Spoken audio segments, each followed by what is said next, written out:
말씀 봉독하겠습니다. 히브리서 11장 5절 6절에는 다음과 지적되어 있습니다.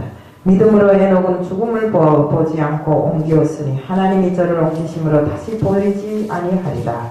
저는 옮기기 전에 하나님을 기쁘시게 하는 자라 하는 증거를 받았느니라. 믿음 없이는 기쁘시게 못하나니 하나님께 나아가는 자는 반드시 그가 계신 것과 또한 그가 자기를 찾는 자들의 상 주시는 이심을 믿어야 할지니라. 오늘은 하나님을 기쁘게 하는 믿음이라는 제목 들고 나왔습니다. 기도드리겠습니다. 사랑의 하나님 아버지, 오늘도 역시 이 탄에 하나님을 기쁘게 하는 자들이라는 제목을 들고 나왔습니다. 정말 하나님을 기쁘게 하는 그 믿음이 온전한 믿음이고 하나님이 기뻐하시는 일만 하는 자가 정말 온전한 믿음을 가진 이라는 것을 알게 하게 하여 주옵시고, 이 정말 시간을 통해서 정말 저희들이 온전한 믿음이 무엇이고 정말 하나님을 기쁘게 하려면 어떻게 해야 하는가를 정확하게 알게 하여 주옵소서. 이 시간도 모든 것을 다 주님께 맡겨오며 예수 그리스도 이름 받들어 감사하며 기도드리옵나이다. 아멘.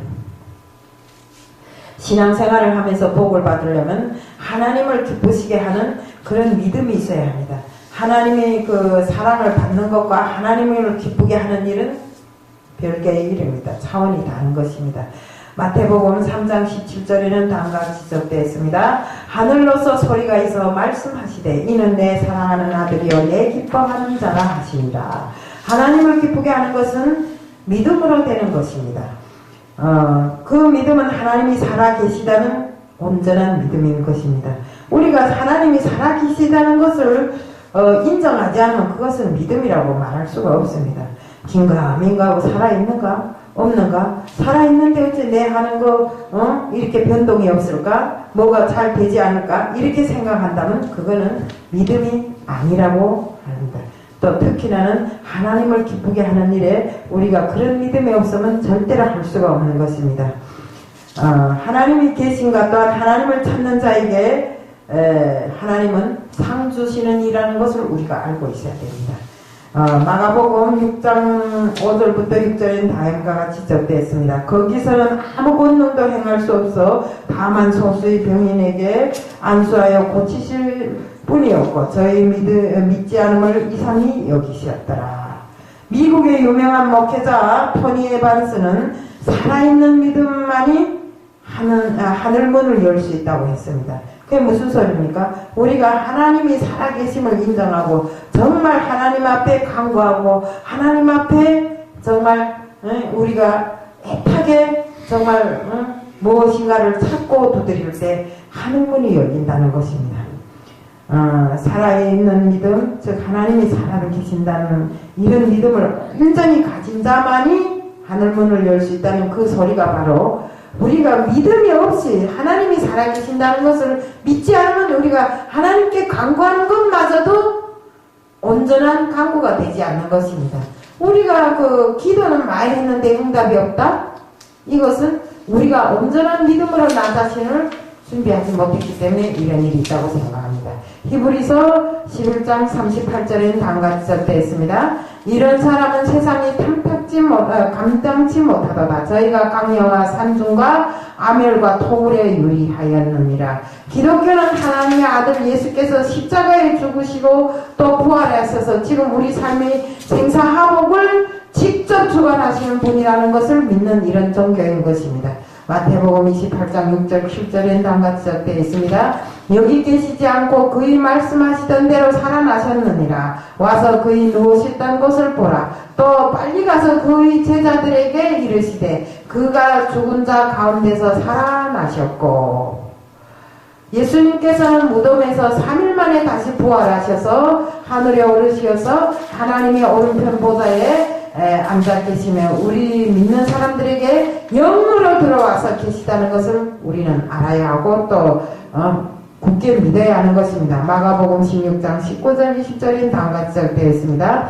주께서 말씀을 마친 후에 하늘로 오르리우사 하나님의 우편에 앉으시니라. 제자들이 두루 전파할세 주께서 역사하사 그 따르는 표적으로 말씀을 확실히 증거하니라.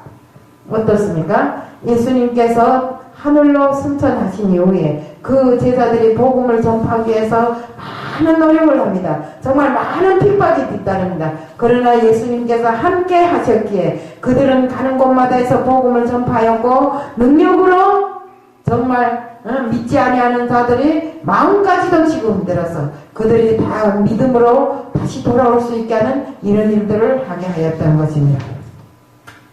히브리서 4장 12절에는 다음같이 적되어 있습니다. 하나님의 말씀은 살았고 원동력이 있어 좌우의 날선 어떤 것보다도 예리하며 혼과 영과 및 관절과 골수를 찔러 쪼개기까지 하며 또 마음의 생각과 뜻을 감찰하시나니.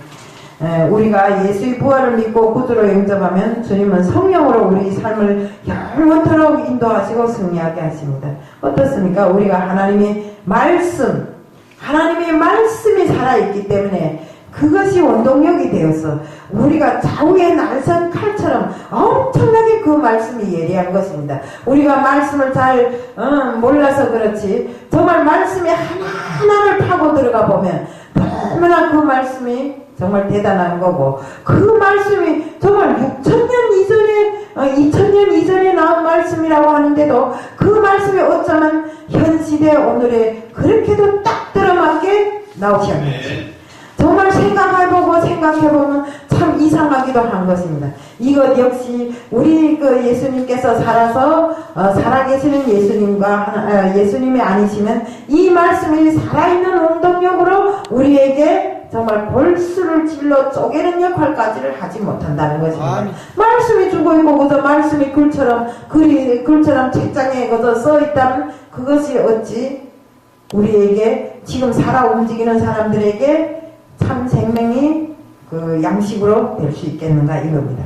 정말 말씀은 우리가 먹지 않으면 안 되는 참 생명의 말씀으로 우리에게 힘과 용기를 주고 정말 우리가 살아가는 날 동안에 살아계신 주님과 함께 정말 영원히 성령의 은사로 이렇게 살 수 있게끔 우리에게 은혜를 주고 축복을 내려주는 것입니다. 요한복음 14장 16절에는 다음같이 적되어 있습니다. 내가 아버지께 구하겠으니 그가 또한 다른 보혜사를 너에게 주사 영원토록 너희와 함께 있게 하시리니. 또 시편 37편 4절에는 다음같이 지적되어 있습니다. 여호와를 기뻐하라 저가 내 마음의 소원을 이루어 주시리로다. 그래서 우리가 하나님을 기뻐하는 사람에게는 그 마음에 소원하는 그 모든 것을 이루어 주신다는 것을 우리는 이루어 주시겠다고 하신 그 하나님의 그 약속을 믿고 우리는 그러한 믿음을 소유하기 위해서 정말 노력하고 애써야 하는 것입니다. 아무리 작은 일일지라도 그것을 집행할 수 있는 행동, 그 행동으로 보여주는 이 믿음이 필요한 것입니다. 큰 것만이 믿음이 아닙니다. 우리가 요만큼 작은 깨알 같은 믿음이라도 있으면 우리가 그것이 믿음이라고 생각할 때 그것을 행동으로 옮기는 정말 행함으로 옮기는 그런 믿음이어야 한다 이 소리입니다. 전에도 지금도 하나님은 살아서 역사하시는 하나님이십니다.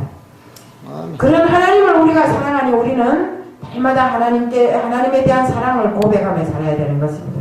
하나님이 우리를 사랑하는데 우리는 내가 하나님을 사랑하는 것처럼 이야기하는데 그것은 절대로 아닙니다. 나 같은 죄인도 정말 하나님께서는 사랑하셔서 이렇게 믿음의 자녀로 세워주시고 정말 우리 영을 새롭게 거듭나게 해서 영원히 저 천국에서 살 수 있는 그런 믿음을 주시니 얼마나 감사하고 은혜로운 일입니까? 그래서 김성수 목사님 말씀에 정말 찔림을 받았어요.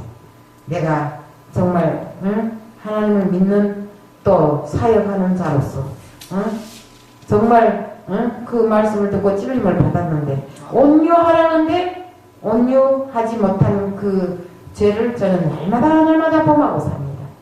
그러면서도 하나님을 믿는다고 말씀에 충실한다고 이렇게 생각하고 사는데 우리는 살아 역사하시는 하나님, 내가 하는 행동의 일거일동을 다 보고 계시는 하나님이십니다. 그러시니 우리는 내 모든 것을 인간에게 의탁하지 말고 오로지 하나님께 의탁하고 정말 살아 역사하시는 내 하나님께 나의 모든 운명을 맡기고 정말 살아갈 때 하나님을 기쁘게 하는 일이라는 것을 우리가 또 기쁘게 하는 믿음이라는 것을 우리가 알고 살아야 된다는 것을 말씀드리면서 오늘 말씀 마치겠습니다. 이상입니다.